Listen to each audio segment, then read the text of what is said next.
Innalilahi wa wainnailaihi rajuun. Duniya abin tsoro. Allah ya karɓi rayuwarta da azumi a bakinta kafin rasuwarta ta sanar da 'yan uwanta cewa mai sauraro ku biyo mu domin jin cikakken rahoto. Mai sauraro ku dakace mu. Mai sauraro ku biyo mu domin jin Himma TV.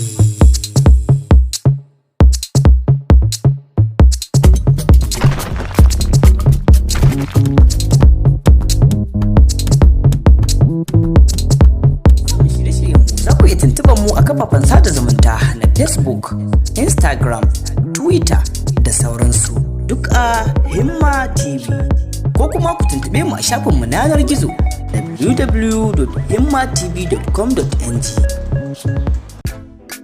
Innalilahi wa wainnailaihi rajuun. Duniya abin tsoro.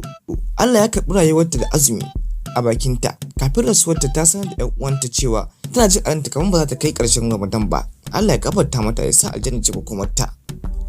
Manyan mujallu sun ta watsa a kafar sada zumunta wannan mutum baiwa Allah. Haka zalika ta samu addu'o'i daga bakin mutane, jama'a da al'umma da yawa.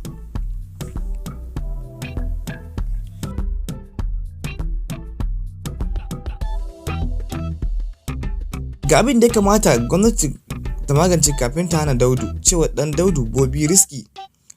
Fitaccen dan daudun nan wanda aka fi shi da Bobrisky ya fito ya bayyana cewa ga abin da gwamnati ya kamata ta hana tun kafin ta hana daudunci a Najeriya. Kafin ku sanya dokar hukunta 'yan daudu, ku magance matsalar da ke damun 'yan Najeriya guda 5.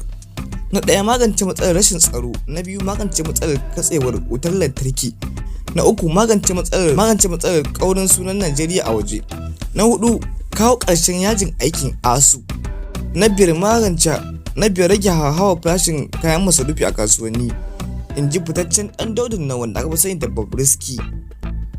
Bobrisky ne ya kasance ɗaya daga cikin shahararrun ɗan daudu a faɗin Najeriya wanda ya ƙaurin suna sosai. Wannan shine hoton Bobrisky.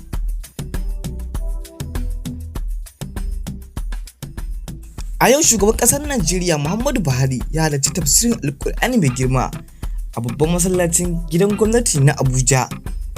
Shin mai sauraro wani fata kuke wa shugaban ƙasar?